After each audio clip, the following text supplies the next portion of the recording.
అల్లూరి సీతారామరాజు. అల్లూరి సీతారామరాజు ఆంధ్రప్రదేశ్లో జన్మించిన స్వాతంత్ర సమరయోధులలో ఒకరు అల్లూరి సీతారామరాజు. ఆయన నేతృత్వంలో నేటి తూర్పుగోదావరి, విశాఖపట్నం జిల్లాలలోని అడవులలో అతివాద తరహాలో ఉద్యమం సాగింది. 1897వ సంవత్సరంలో ఆయన జన్మించారు. సీతారామరాజు చిన్నతనంలోనే ఆయన తండ్రి మరణించారు. బంధువుల ఇళ్లల్లో ఉంటూ చదువుకున్నారు సీతారామరాజు. కత్తి యుద్ధం, కర్రసాము, గుర్రపు స్వారీ వంటి విద్యలంటే ఆయనకు మక్కువ. వ్యాయామం అంటే ఇష్టపడేవారు. చిన్నతనం నుంచి ఆయనలో దేశభక్తి ఎక్కువ. యువకుడవుతున్న కొద్దీ సీతారామరాజులో ఆధ్యాత్మిక భావాలు పెరిగాయి. ధ్యానంలో ఎక్కువ సమయం గడిపేవారు. ధ్యానానికి ఎక్కువ సమయం కేటాయించేందుకు, ప్రశాంత జీవనం గడిపేందుకు 1917లో సీతారామరాజు కృష్ణదేవిపేట చేరారు. కృష్ణదేవిపేట అడవుల మధ్య ఉండే చిన్న పల్లెటూరు. అక్కడి గిరిజనులు ఆయనను అభిమానించేవారు, గౌరవించేవారు. ఇప్పటి గుంటూరు జిల్లాలో కన్నెగంటి హనుమంతు అనే స్వాతంత్ర సమరయోధుడిని బ్రిటిష్ వారు చంపేశారు. ఈ సంఘటనతో సీతారామరాజుకు బాగా కోపం వచ్చింది. స్వాతంత్ర సంగ్రామంలో పాలు పంచుకుని బ్రిటిష్ వారిని దేశం నుంచి తరిమివేయాలనిపించింది ఆయనకు. ఆ రోజుల్లో బ్రిటిష్ వారు గిరిజనులపై అనేక పన్నులు విధించారు. పన్ను కట్టని వారిని వేధించేవారు.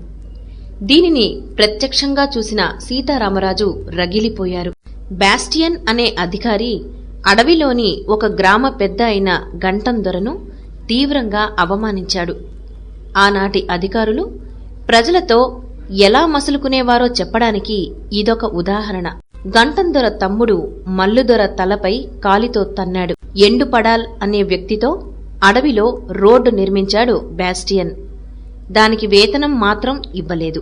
అడవులలో బ్రిటిష్ వారు చేస్తున్న ఈ అన్యాయాలను సీతారామరాజుకు చెప్పుకుని తమకు అండగా నిలవమని కోరారు. గిరిజనులు సీతారామరాజును తమ నాయకుడిగా భావించడం, సీతారామరాజు కదలికలు అనుమానాస్పదంగా ఉండడంతో బ్రిటిష్ ప్రభుత్వం ఆయన మీద నిఘా ఉంచింది. స్వాతంత్ర సమరం వైపు ఆకర్షితుడు కాకుండా చూడాలని బ్రిటిష్ ప్రభుత్వం నిర్ణయించుకుంది. అల్లూరి ఉద్దేశం కనిపెట్టడానికి ఒక డీఎస్పీ ఆయనను ప్రశ్నించారు. సీతారామరాజుకు ఏదో ఒక పని కల్పించాలనుకున్న ప్రభుత్వం ఆయనకు జత ఎడ్లు, భూమి ఇచ్చి వ్యవసాయం చేసుకుని జీవించమని సూచించింది. కుటుంబ కారణాల వల్ల సీతారామరాజు దీనికి అంగీకరించాడు. కాని సీతారామరాజు బ్రిటిష్ ప్రభుత్వం అసలు ఉద్దేశాన్ని గ్రహించి 4 నెలలకే వ్యవసాయాన్ని వదిలేశాడు.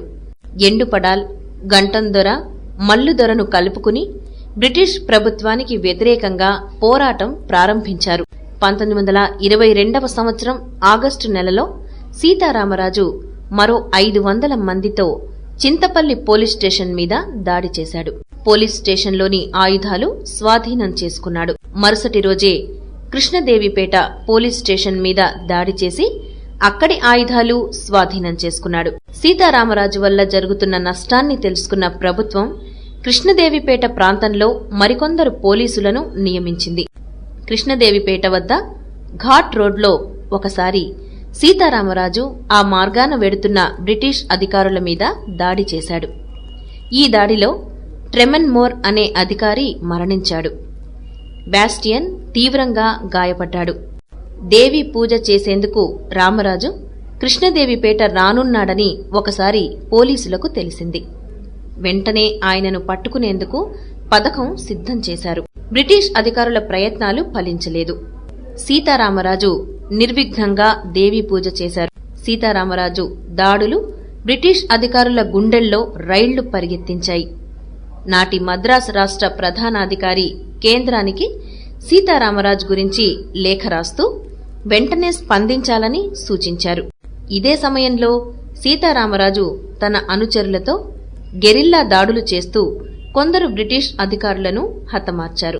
అడ్డతీగల, రంపచోడవరం పోలీస్ స్టేషన్ల మీద సీతారామరాజు దాడి చేశారు. ప్రభుత్వం ముందుచూపు వల్ల అక్కడ ఆయనకు ఆయుధాలేమీ దొరకలేదు. కేంద్ర, రాష్ట్ర అధికారులు చేసిన సూచనల మేరకు సీతారామరాజును పట్టుకునేందుకు అదనపు దళాలను నియమించింది ప్రభుత్వం. జాన్ చార్లెస్ అనే అధికారి నాయకత్వంలో 1922 డిసెంబర్ 6న సీతారామరాజు దళాల మీద దాడి జరిగింది. ఈ దాడిలో 4 సీతారామరాజు అనుచరులు మరణించారు. ఆ వెంటనే జరిగిన మరో దాడిలో కూడా సీతారామరాజు అనుచరులకు ఎదురుదెబ్బ తగిలింది. 1932వ సంవత్సరం ఏప్రిల్ 7వ తేదీన అన్నవరం పోలీస్ స్టేషన్ మీద సీతారామరాజు దాడి చేశాడు.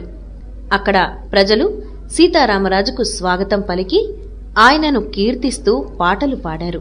వేగిరాజు సత్యనారాయణరాజు అనే వ్యక్తి రామరాజు అనుచరుడుగా చేరాడు.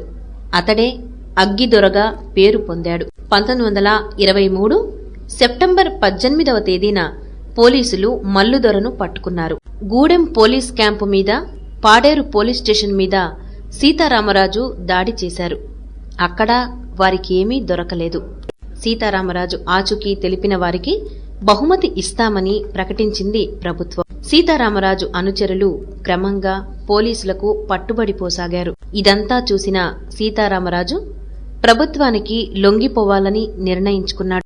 బ్రిటిష్ అధికారులకు తన నిర్ణయం తెలియబరుస్తూ మంపా అనే గ్రామం వద్ద లొంగిపోతానని లేఖ రాశాడు సీతారామరాజు. లొంగిపోవడానికి వచ్చిన సీతారామరాజుపై రూదర్ఫోర్డ్ అనే అధికారి నాయకత్వంలో బ్రిటిష్ అధికారులు కాల్పులు జరిపారు. దీంతో సీతారామరాజు మరణించారు. 1924 మే 7వ తేదీన సీతారామరాజు మరణించారు. ఆయన మరణంతో గొప్ప యోధుడిని కోల్పోయింది భారతదేశం.